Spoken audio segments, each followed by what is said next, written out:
चलो भाई, बुक तो तुम शायद लाए नहीं होगे, कोई बात नहीं कोई बात नहीं। आज टॉपिक पढ़ेंगे जनरल। पहले एक चीज़ बताओ कि कितने लोगों के पेपर हैं 15 दिन के अंदर, जो ये अब कैटेगरी वाले HSSC के निकले हैं? कम लोगों के हैं। कोई तुम लोगों ने भरा नहीं? तुम लोगों का CET जो फर्स्ट का था, टेक्निकल ट्रेड का किसी के पेपर बहुत कम लोगों के बता रहे हो। किस चीज़ का है शिव? अच्छा, लैब अटेंडेंट का। तो उसमें कुछ मांगा हुआ था? जिसके पास डिप्लोमा है तो वो कर रखा है तुम लोगों ने? अच्छा, बिना उसके भी। अब तुम लोगों में से 25 जून से जो पेपर शुरू हैं वो कितने लोगों के हैं 25 जून के बाद? अच्छी बात है। अगर ये क्या कर रहा है, ये कभी हाथ ऊपर करता है कभी नीचे करता है। अच्छा है पेपर, हाथ नीचे कर ले। देखो, अब दो बातें हैं। जो 25 जून से पेपर शुरू है उसमें कंपटीशन बिल्कुल नहीं है, पता है तुम्हें? 4 गुना फॉर्म भी नहीं भरे जाएंगे, इतने भी बच्चे नहीं हैं। इसका फायदा ये है कि कम लोग हैं कंपटीशन में। अगर तुम 25 जून वाले पेपरों में बैठने वाले हो, थोड़ी सी मेहनत कर दो, 100% तुम्हारा सिलेक्शन हो जाएगा। पर दुख की बात यह है कि वो ट्रेड वाले पेपर हैं, उन सब में ज़्यादातर में डिप्लोमा मांगा गया था, तो इसलिए बहुत कम लोग उसके लिए एलिजिबल निकले। कोई बात नहीं, जितने हैं अगर उतनों का भी हो जाए तो कुछ तो भीड़ छटेगी। एक तो सारे ही बैठे, कुछ कुछ करके निकलते जाएं। हम लोग अपना टारगेट फिर रखते हैं कि भाई जिसका ये है वो तो अच्छा करे, सितंबर वाले पेपर में हमारी कोई गलती ना रहे। अब रोज थोड़ा थोड़ा एक्स्ट्रा यहाँ बैठना शुरू करो। तुम सुबह यहाँ आ जाते हो 8:15, 8 बजे पहुँचते होगे, 7:30, कोई बात नहीं बेटा, अभी तो कोई तो करेगा 5 बजे भी निकलता हूँ मैं, तो यहाँ 8 से 5 का टाइम सोच लो। ये 15-20 दिन थोड़ा सा जम के ज़्यादा पढ़ लेते हैं, फिर पुराने ट्रैक पे नॉर्मल पढ़ने लगेंगे। ये इसलिए पढ़ लेंगे ज़्यादा ताकि इसका फ़ायदा जो ये 8-10 बच्चे हैं इनको भी मिल जाए। ये इतनी बड़ी भीड़ में से 8-10 भी जाते जाएं तो फिर कहीं ना कहीं उसका फ़ायदा जो लास्ट में बचेगा उसको मिल जाएगा। अब मैं ये सोच रही थी कि ल्यूसेंट में से जो मुझे इंपॉर्टेंट लगता है पॉलिटिकल साइंस का कोई टॉपिक इस तरह का, वो सारा एक बार रिवीजन करा दूं, क्योंकि बहुत दिन हो गए पढ़े। तुमने लास्ट ईयर पढ़ा था लास्ट में पॉलिटिकल साइंस। जैसे रोज एक एक टॉपिक पढ़ेंगे, छोटा छोटा सा इंपॉर्टेंट। आज हम बात करते हैं हाई कोर्ट्स के ऊपर। वैसे तो तुम्हारा तैयार है ये। अब मुझे बताओ, आज़ादी से पहले कितने हाई कोर्ट थे? आज़ादी से पहले 3 हाई कोर्ट थे, 3 के बाद ढेर बन गए थे। आज़ादी से पहले कितने हाई कोर्ट थे? 5, 8, 7, 6। तुम्हें पता तो है नहीं, मैं बता देती हूँ, 6 हाई कोर्ट थे। अब आगे से याद रखना कितने हाई कोर्ट थे? 6। आज मैं सारे हाई कोर्ट्स पढ़ा दूं ताकि पेपर में जैसे क्वेश्चन बने। ये टॉपिक मैंने तुम्हें अच्छी तरह कराया था वैसे, अगर तुम्हें याद आता हो, लेकिन उसको घुमा फिरा के पूछ लेंगे और तुम फंसोगे। तो स्वतंत्रता से पहले कितने हाई कोर्ट थे? 6। आज तुम्हें याद है 25 हैं, इसका मतलब बाकी सारे बाद में बने। कितने हाई कोर्ट बना लिए बाद में? 19। तो आज़ादी के बाद बनने वाले हाई कोर्ट 19। बेटा ये अब सुन लो, ये बहुत इंपॉर्टेंट बात बता रही हूँ। ये टॉपिक मैंने अपने बिहाफ पे करा दिया, तुमने पढ़ भी लिया, पर देखो तुम्हें पहला क्वेश्चन नहीं आया, इसीलिए इसको पेपर के हिसाब से सुन लो। अब मैं डिटेल से नहीं बताऊंगी, अब मैं कराऊंगी टू द पॉइंट, जो मुझे लगता है 15 दिन में खास पढ़ के जाना चाहिए। हाई कोर्ट को शुरू कर रहे हैं, बिल्कुल अपना सारा ध्यान पढ़ाई पे रखना। इन 15 दिन में तुम्हारी चीजें बहुत ज्यादा बदल सकती हैं, जिसका फायदा तुम्हें फिर ग्रुप डी के एग्जाम में नजर आएगा अपने आप। तो हाई कोर्ट शुरू करते हैं। 3 तो सबने रट रखे हैं, वो कलकत्ता, बंबई और मद्रास। ये मुश्किल है आने, और आए तो सब टिक मार्क भी कर देंगे। सबसे पुराना कौन सा है? कलकत्ता। ये बना था 2 जुलाई 1862। इसके पीछे का लॉजिक आप जानते हैं। 1857 की क्रांति के बाद अंग्रेजों ने भारत पे राज करना स्टार्ट किया। उससे पहले एक कंपनी हमारे ऊपर राज कर रही थी। जब महारानी ब्रिटेन ने शुरू किया काम, तो इन्होंने किताब लिखवाई थी जिसे आप कहते हैं IPC, इंडियन पेनल कोड, जिसमें धाराएं लिखी गई, ये क्राइम है तो ये धारा लगेगी, ये क्राइम है तो ये किताब आज 2023 तक भी इस्तेमाल कर रहे हैं हम। IPC की कई बार अपने का धाराएं पूछ लेते हैं, कायदे से पूछनी नहीं चाहिए क्योंकि किसी कोर्स का पार्ट ये नहीं है। जिन लोगों का पुलिस में सिलेक्शन होता है उनके कोर्स में जाके पढ़ाई जाती हैं, पर क्योंकि इंडिया में अजीबोगरीब लोग पेपर सेट करते हैं इसलिए ये सबसे पूछ डालते हैं। अब ये इतनी ज्यादा धाराएं हैं कि किसी नॉर्मल आदमी को याद ही नहीं होंगी, इसलिए पागलों वाले काम नहीं करने कि हम इसकी धाराएं याद करने बैठे। जो चीज हमें लगता है कि भाई बहुत बहुत टाइम कंज्यूमिंग है और क्या पता आए ना आए, उसको छोड़ना बेहतर है। आईपीसी की इस किताब को फॉलो करने के लिए ही ये कोर्ट्स बनाए गए कि भाई इसमें जो गड़बड़ हो, जो गड़बड़ करे उनको यहाँ ले आओ। इसीलिए आपका पहला हाई कोर्ट कब नजर आया? 1862। और पहला क्या, लगातार में 3 कोर्ट आपने बना दिए थे, कलकत्ता, बंबई और मद्रास, और तीनों ही साझे के हाई कोर्ट्स हैं। आज अगर आपसे पूछें कि इंडिया में कितने हाई कोर्ट साझे के हैं तो क्या आंसर है? 3 तो मैं बता रही हूँ ना तुम्हें, मैंने कितने सारे पहले भी तो बता रखे हैं। टोटल बताओ कितने हाई कोर्ट साझे के हैं? 25 सारे साझे के हैं। कितने हाई कोर्ट हैं फिर? तुमने ये टॉपिक तैयार नहीं कर रखा, ना तुम्हें आजादी से पहले पता ना साझे के। 7 हाई कोर्ट साझे के हैं। कितने? तुम्हें टेबल पढ़ाया था मैंने हर एक हाई कोर्ट का। अब चुपचाप शांति से सुनो, सिर्फ मैं जो बोलूं उसको सुन लो। कश्मीर साझे का हो गया, 2 हो गए, जम्मू कश्मीर और लेह लद्दाख। चंडीगढ़ साझे का है 3 को लेके, हरियाणा, पंजाब, चंडीगढ़। नॉर्थ ईस्ट में आ जाओ, गुवाहाटी साझे का है, 4 की बैठक बैठती है, असम, अरुणाचल। मेघ त्रिमणि को निकाल दो, वो अपने पर्सनल बना के बैठ गए। बाकी बचे हुए 2, असम, अरुणाचल, नागालैंड और मिजोरम। इन चारों का साझे का 3 हाई कोर्ट हो गए। थोड़ा सा नीचे की तरफ आओ, महाराष्ट्र पहुंचे, साझे का हाई कोर्ट पूरा बंबई, महाराष्ट्र, गोवा, दादर नागर हवेली, दमन दीव। और नीचे आ जाओ केरल, केरल और लक्षद्वीप। घूम के आ जाओ मद्रास, पूरा तमिलनाडु और अपना ये पौंडीचेरी। ऊपर चले जाओ कलकत्ता की तरफ, बंगाल, पूरे का पूरा बंगाल और अंडमान निकोबार। 7 बोल दिए मैंने नाम। सबसे पहले क्या बोला? फिर चंडीगढ़, हाँ उधर चलते हैं, गुवाहाटी हाई कोर्ट, फिर मुंबई हाई कोर्ट, फिर जो ये केरला का है एर्नाकुलम का केरल हाई कोर्ट। इसके बाद थोड़ा इधर घूम के गए तो मद्रास हाई कोर्ट और कलकत्ता। कलकत्ता देख लो, लिख गए 7। तो कितने साझे के हाई कोर्ट हैं? 7 की तुम्हें लोकेशन पता है, 7 का एरिया पता है। इसमें क्या क्या आएगा? जम्मू कश्मीर और लेह लद्दाख। इसमें हम 3 आएंगे ही। गुवाहाटी में 4, पहले 7 आती थी पर 2013 में 10 साल पहले 3 का बन गया, मेघ त्रिमणि, बची 4 बहनें। मुंबई में बड़ा एरिया है, महाराष्ट्र, गोवा, दादर नागर हवेली, दमन दीव। केरल अपना और पड़ोसी, कौन सा पड़ोसी? ये लक्षद्वीप। यहाँ वाले के 2 हैं, एक पौंडीचेरी और एक पूरे का पूरा तमिलनाडु। तो ये वाला केरल के बाद कलकत्ता और मद्रास। कलकत्ता के पास फिर अंडमान निकोबार और कलकत्ता। तो कितने साझे के हाई कोर्ट हैं? अब जैसे अगर तुमने ये याद नहीं कर रखा तो वहां बैठ के रट के थोड़ी ना याद आएगा, ये तो सुना और दिमाग में बैठा लिया। इससे स्वतंत्रता से पहले कितने हाई कोर्ट बने? तो ये इस तरह की चीजें ना, फैक्चुअल चीजें अपने आप तैयार करनी चाहिए कायदे से। तो 1862 में कितने कोर्ट बने? 3। 1866 में 1 कोर्ट बना, 1884 में 1 कोर्ट बना और 1916 में भी 1 कोर्ट बना। कितने हो गए ये 6 हैं पुराने हाई कोर्ट। इसके बाद आजादी तक कोई हाई कोर्ट नहीं बना। ये 3 कौन से हाई कोर्ट हैं पता है हमें? कलकत्ता, बंबई, मद्रास। आज भी मद्रास का नाम मद्रास ही है। ये कौन सा है? इलाहाबाद। इलाहाबाद हाई कोर्ट की खास बात, सबसे ज्यादा नंबर ऑफ जजेस हैं, 160 सैंक्शन पोस्ट हैं इसके पास। 1884 में कौन सा बना था? कर्नाटक का। और 1916 में पटना, यानी कहाँ का? बिहार।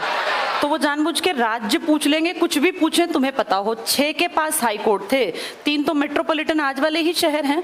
इसके बाद इलाहाबाद, यूपी का बड़ा एरिया, फिर उसके बाद कर्नाटक और पटना, बिहार का एरिया। तो इससे स्वतंत्रता से पहले कितने हाई कोर्ट थे? अब वो कहेंगे आजादी के बाद सबसे पहले कहाँ हाई कोर्ट बने? किसमें? सही बोला उसने, क्या बोला?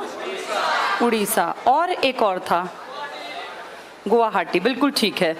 आजादी के बाद के हाई कोर्ट की बात करें, कब बने ये? 1948 में। वो जानबूझ के सन पूछेंगे, 2-2 का कॉम्बिनेशन बना के पूछेंगे।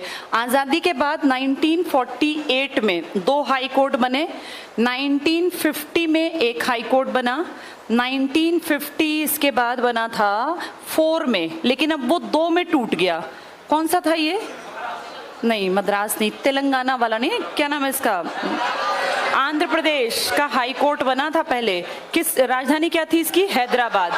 अब ये 2 में टूट गया और दोनों कहते हैं हमारा नया है। कब बनाया इन दोनों ने? 19 जबकि रियलिटी ये है कि ये हाई कोर्ट पहले आंध्र प्रदेश का था और ये था हैदराबाद।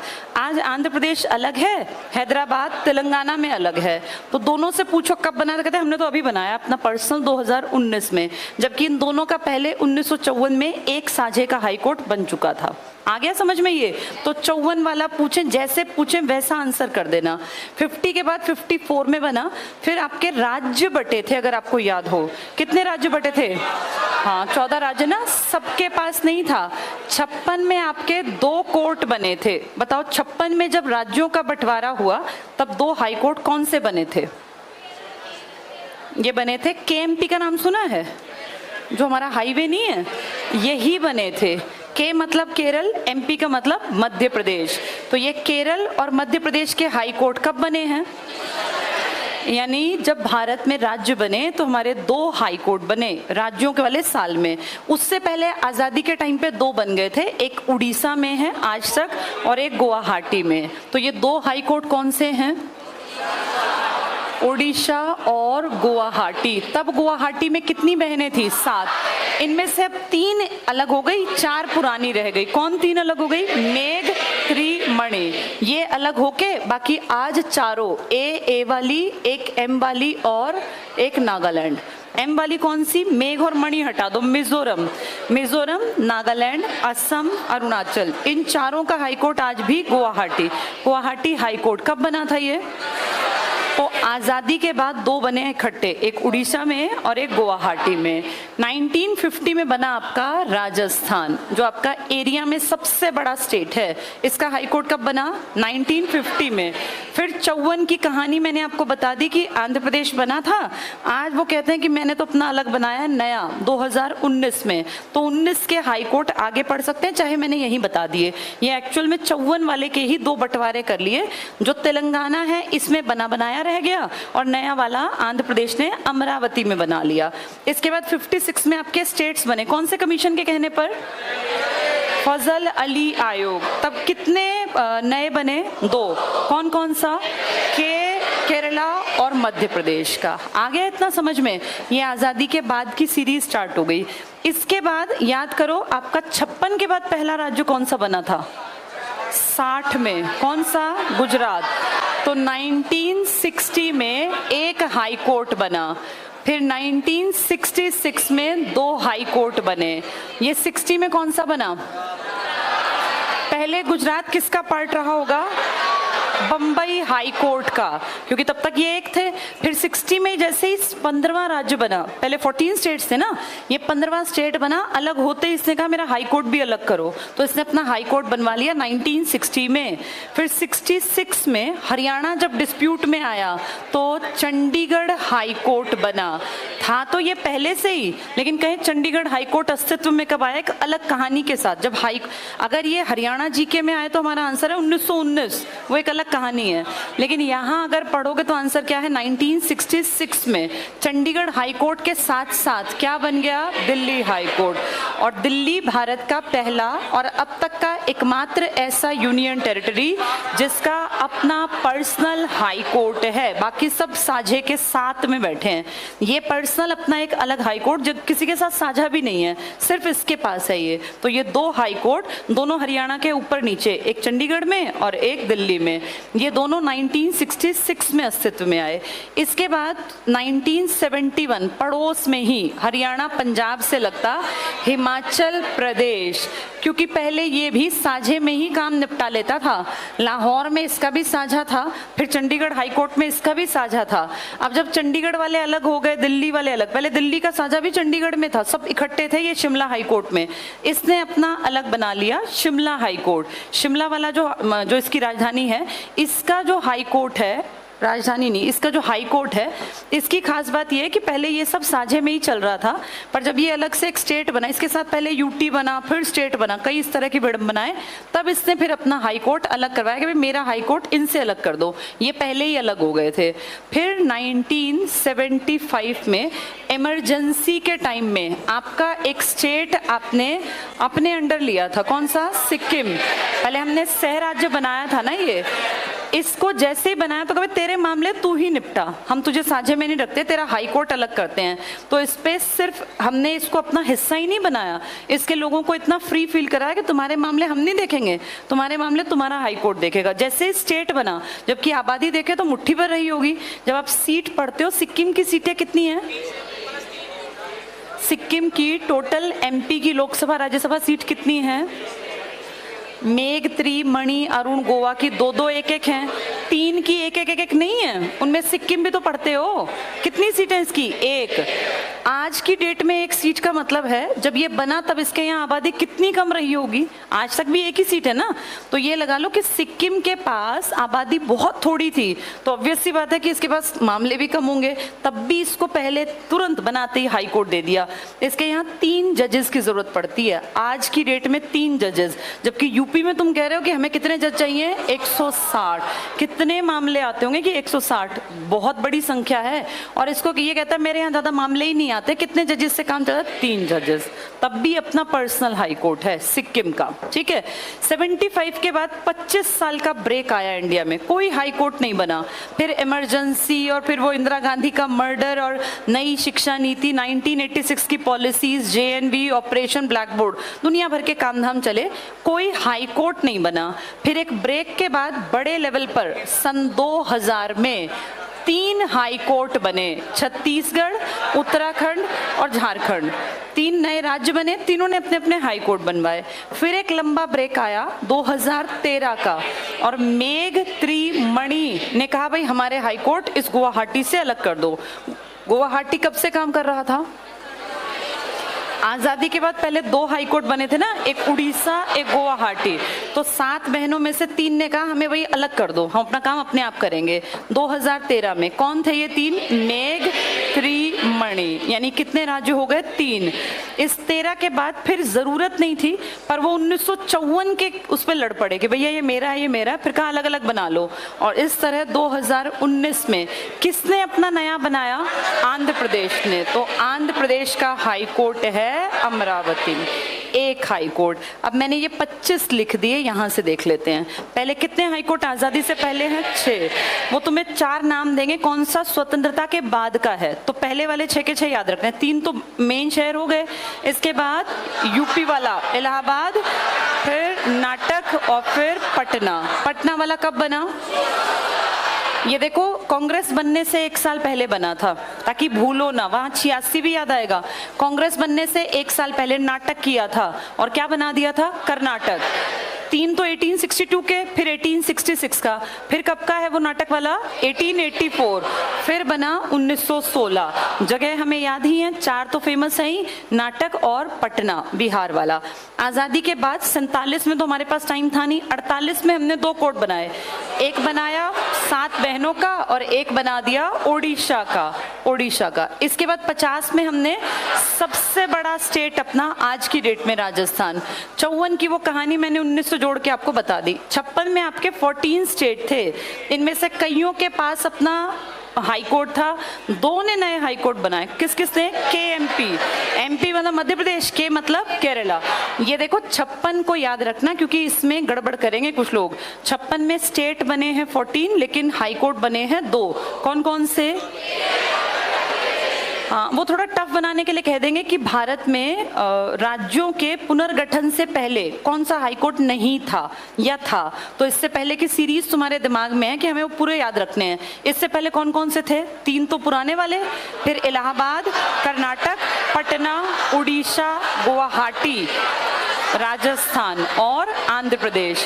वो जानबूझ के ऐसे क्वेश्चंस में परेशान करते हैं कि कौन से पुराने हैं या नहीं थे। अगर सीरीज याद है तुम फंसोगे नहीं। फिर ये 2 बने 56 में। इसके बाद फिर 60 में कौन अलग हुआ? गुजरात।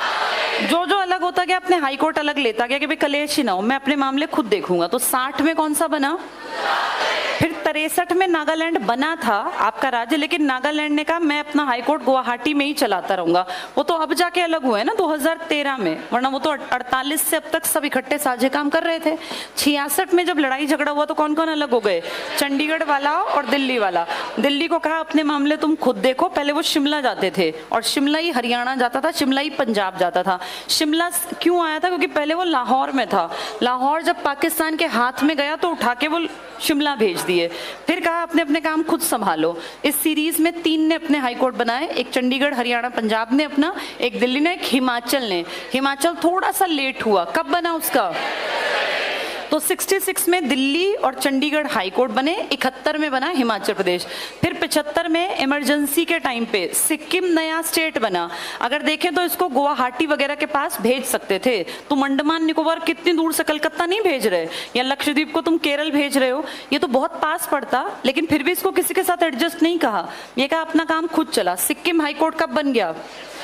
फिर एक लंबा ब्रेक कितने साल का आया? 25 साल। 3 नए राज्य अपने अपने हाई कोर्ट खुद बना लो।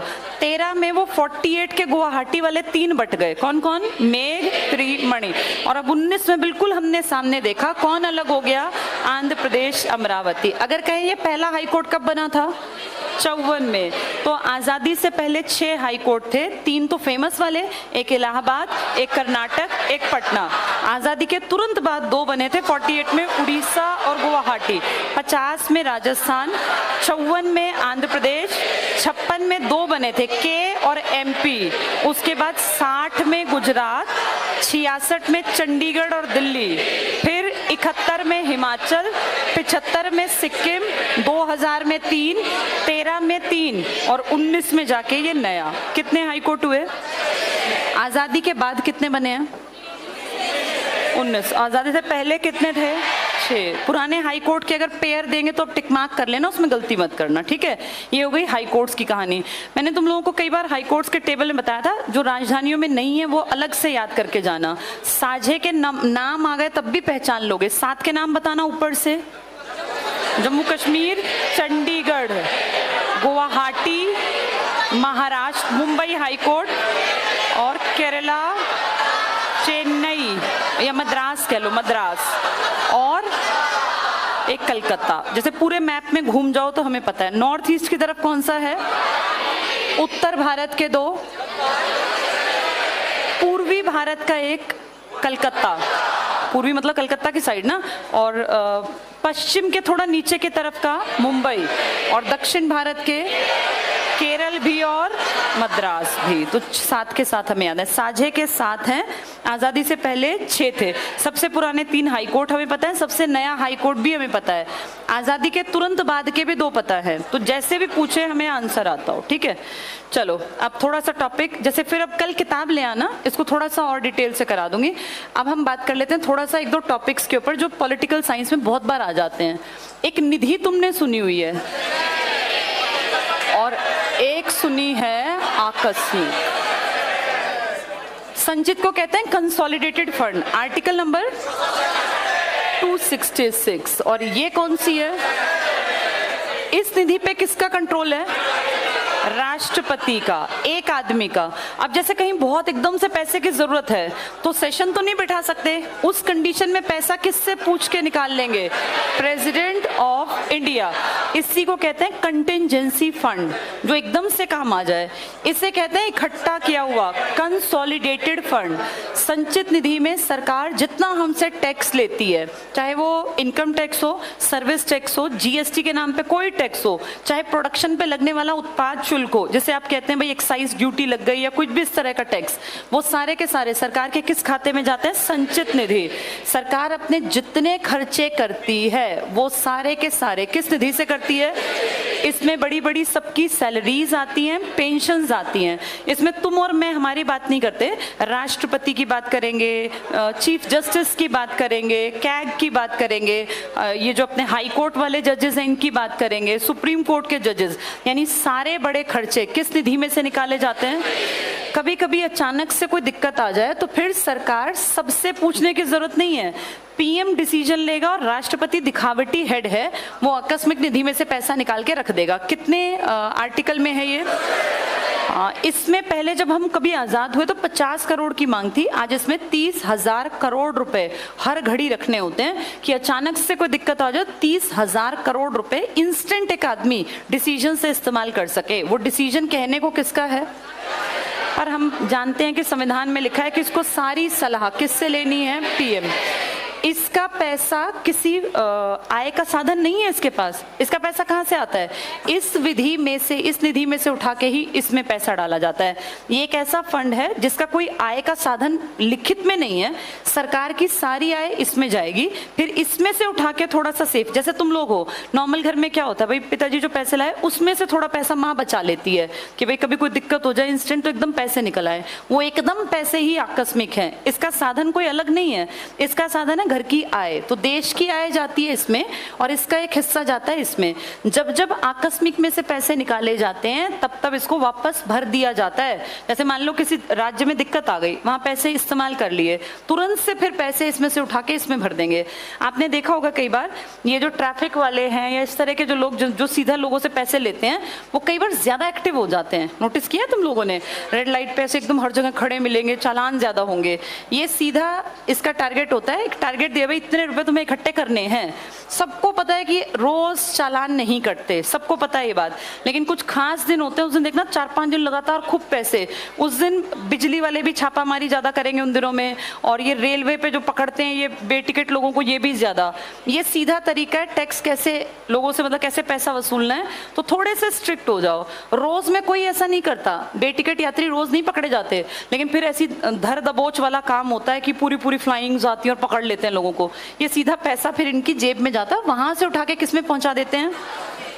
तो आकस्मिक जब तक भर दी जाती है कि कोई परेशानी आए तो दिक्कत ना हो। आप सब जानते हैं आपका संविधान बदलने के 3 तरीके हैं। कैसे कैसे बदल सकता है संविधान? 3 तरीके। पहला, संसद कोई डिस्कशन करेगी। डिस्कशन क्या होते हैं? पहले क्या लाया जाता है? विधेयक। विधेयक को आप कहते हैं बिल, और ये बिल लाके इस पे डिस्कशन होता है। और कोई नॉर्मल सी बात हो तो कैसे डिस्कशन करते हैं कि ठीक है भैया लोकसभा और राज्यसभा दोनों कौन सा साधारण 50% से एक भी फालतू कह देगा तो बस पास हो गया। इन पे जिंदगी पे फर्क नहीं पड़ता इन बातों से। साधारण बहुमत कहते हैं इसे। साधारण इसका मतलब है 50% प्लस 1 अगर कह दे तो ठीक है। बहुत नॉर्मल सी बात के लिए साधारण बहुमत से ही नियम कायदे कानून बनाए जा सकते हैं। लेकिन कुछ विधेयक होते हैं जिनको विशेष बहुमत, विशेष का मतलब होता है 2/3 किसका? लोकसभा का प्लस 2/3 राज्यसभा का। दोनों का 2/3 का मतलब 543 का 2/3 और वहां 245 का 2/3। इसका मतलब है बात कोई बड़ी है। जब बात बड़ी होगी तो लोकसभा राज्यसभा की मेजॉरिटी चाहिए, और मेजॉरिटी का मतलब होता है कि सिर्फ आपकी सरकार अकेली ऐसा नहीं करेगी, आपको विपक्षियों की भी परमिशन कहीं ना कहीं चाहिए है। और अगर बात बहुत ही ज्यादा बड़ी हो तो उसमें लिखते हैं विशेष प्लस राज्य की विधान लिख देते हैं मंडल से परमिशन। ये होता है तब जब किसी की जिंदगी हर आदमी की प्रभावित होती हो। जैसे हमें यहाँ जैसे जीएसटी सबसे बढ़िया एग्जाम्पल है। जीएसटी जब लगाना था तो अलग अलग स्लैब से 5%, 10%, 18%, इस तरह से ना 12%, 28%। तो जीएसटी ऐसा मुद्दा था जिसका हर किसी की जिंदगी पे, एक एक आदमी की जिंदगी पे असर आना था। तो इसको साधारण से नहीं बातचीत की गई, ना इसको विशेष से पास किया। इसको विशेष प्लस आधे से ज्यादा राज्यों के विधानमंडल, कितने विधानमंडल हैं? 30, 28 प्लस दिल्ली प्लस पुदुचेरी, यानी 15 से ज्यादा, चाहे एक ज्यादा हो, 16 विधानसभाएं जब हाँ करेंगी तो ये परमिशन मिलेगी, अदरवाइज नहीं। जीएसटी पे ये आसानी से मिल गई क्योंकि हर राज्य को आय का साधन दिख रहा था कि भैया जीएसटी लगेगा तो हमें कहीं ना कहीं, जो ये पीछे हम आय की बात नहीं कर रहे थे, कौन सी निधि में पैसा आएगा? सरकार जितना ज्यादा टैक्स इकट्ठा कर सकती है सरकार को तो फायदा है, क्योंकि टैक्स से ही तो उसकी निधि बढ़ती है। तो वो तो टैक्स में राजी थे, पर कल को कोई स्टेट ये ब्लेम ना लगा दे कि जो मुझसे नहीं पूछा मैं जीएसटी नहीं लूंगा। इसीलिए जब जीएसटी लगा तो ये तीसरे वाली कंडीशन फॉलो की गई। कौन सी कंडीशन थी वो तीसरे वाली? विशेष प्लस आधे से ज्यादा राज्यों के विधान मंडल इस बात को कहे। इसकी कंडीशन तब आती है जब आपकी जेब पे फर्क पड़ता हो या कोई इलेक्शन का बहुत बहुत इंपॉर्टेंट प्रोसेस जिसमें कि आप इन्वॉल्व अभी नहीं है, या आप हैं और आप होना चाहते हैं, नहीं है तो होना चाहते हैं, या हैं तो आपको निकालना है। ऐसे मुद्दों पर फिर ये वाली बात होती है। इंडिया में ज्यादातर मुद्दों पर या तो विशेष से बहुमत से पास करते हैं या विशेष और आधी से ज्यादा विधानसभाएं। छुटपुट चीज है जिसका कोई असर ही नहीं आना तो कौन सा बहुमत आ जाता है?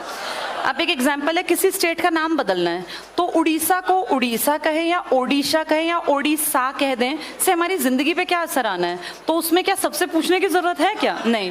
क्या उसके लिए बहुत विशेष की जरूरत है? कौन सा बहुमत चाहिए? भाई उड़ीसा अपना नाम कुछ रखे, इससे मेरी तुम्हारी जिंदगी पे कोई असर ही नहीं आना।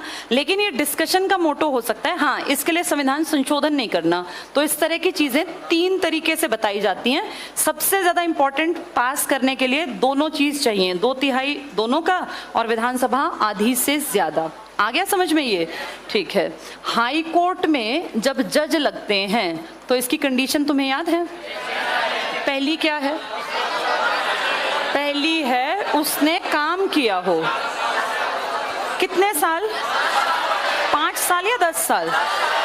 हाई कोर्ट में 5 साल नहीं है, 10 साल वकील या क्या वर्ड होता है वो, अधिवक्ता, एडवोकेट के रूप में काम किया हो 10 साल तक।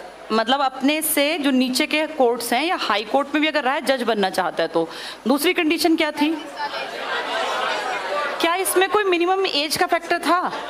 नहीं, यहाँ कोई एज का फैक्टर नहीं था। क्या जज बनना जरूरत थी हाई कोर्ट में आने के लिए?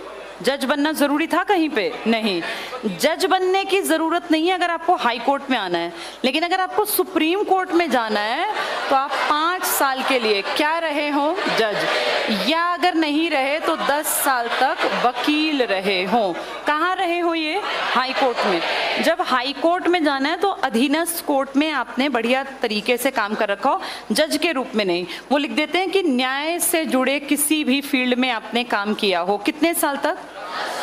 सब चीजों की एज में मिनिमम एज मैटर करती है। तुम्हारे फॉर्म भरने में मिनिमम मैक्सिमम, लेकिन यहाँ मिनिमम एज मैटर नहीं करती, इनका एक्सपीरियंस बोलता है। और इनकी रिटायरमेंट की एज है 62 और 63।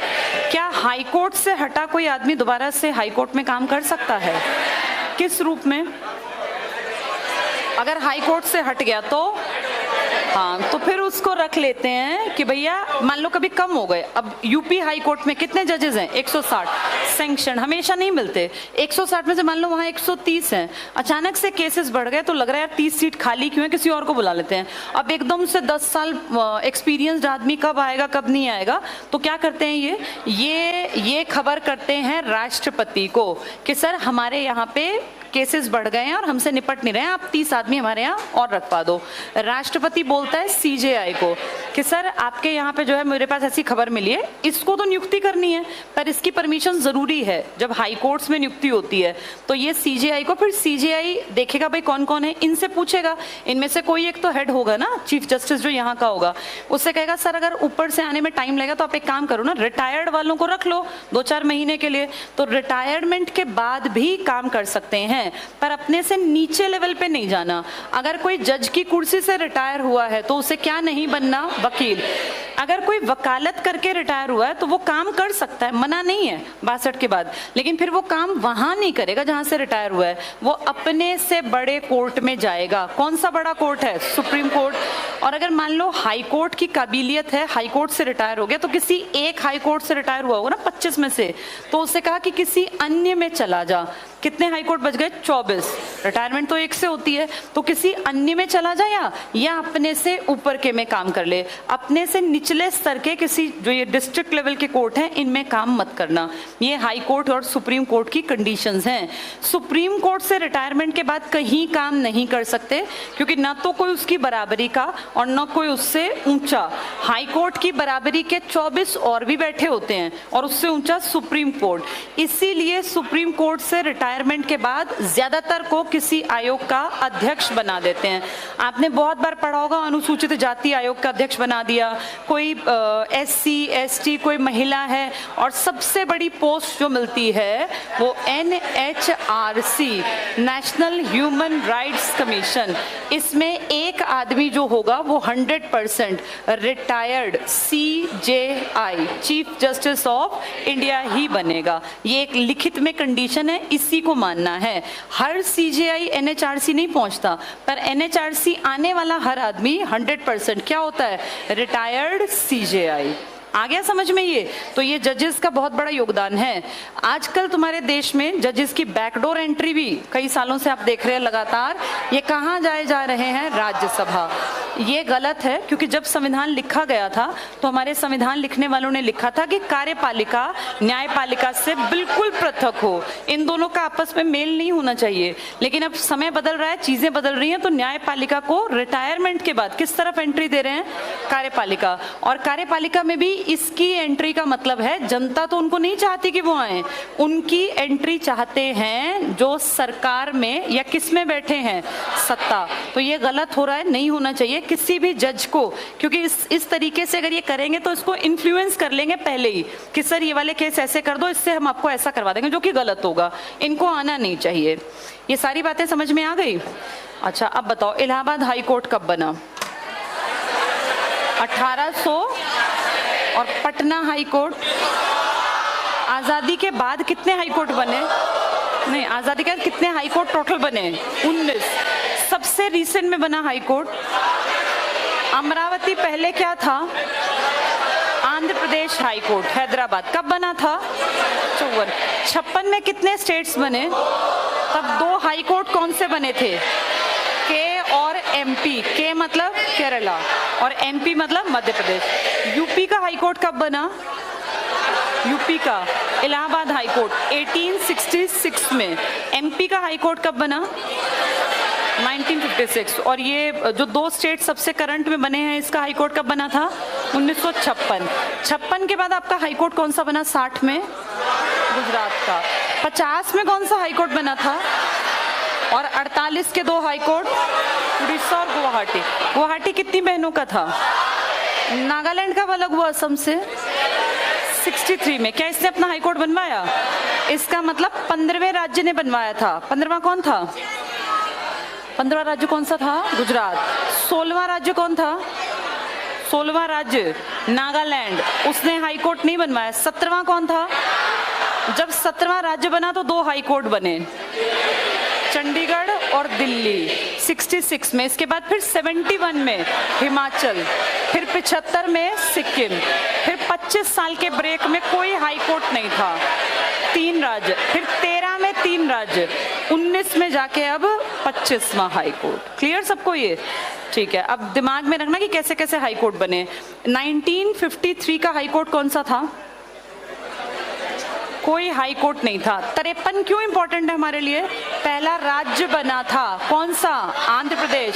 उसका हाई कोर्ट कब बना था? फिर 54 में। 54 में। वो तुम्हें कैसे भी घुमाए फिराएं, तुम्हें इसमें दुखी नहीं होना। कितने साझे के हाई कोर्ट है? उत्तर में कौन है साझे का? 2 उत्तर भारत के, जम्मू कश्मीर और चंडीगढ़। और दक्षिण भारत के 2, एक तो केरला और एक मद्रास। और अगर कहें दक्षिण पश्चिम की तरफ तो मुंबई महाराष्ट्र हाई कोर्ट। और पूर्वी में कौन सा है? कलकत्ता। और पश्चिमी में है कोई? पश्चिमी में कोई नहीं है। उत्तर पूर्व में कौन सा है? गुवाहाटी। तो कुल मिला के कितने हो गए ये? 7। 6 आजादी से पहले, 7 हैं साझे के। अब हमें पूरा टॉपिक क्लियर होना चाहिए। कल अपनी बुक ले आओगे? ठीक है, इस बुक को मैं कल पढ़ा दूंगी। फिर कल से एक टॉपिक ना जो पेपर के लिए जरूरी है। क्या बेटा? हाँ, ये इसी में से करा दूंगी। अब हमारी किताब पढ़ने में टाइम फिर ज्यादा लगेगा, और मैंने करा रखी है, इसमें फैक्ट्स हैं छोटे, वो करा दूंगी। ये वैसे तुम्हें करके आने चाहिए थोड़े बहुत, पर कोई नहीं, पहले पॉलिटिकल कर लेंगे, फिर टाइम बचा तो बीच बीच में जो मुझे लगता है इंपॉर्टेंट है वो भी पढ़ लेंगे, टेबल्स।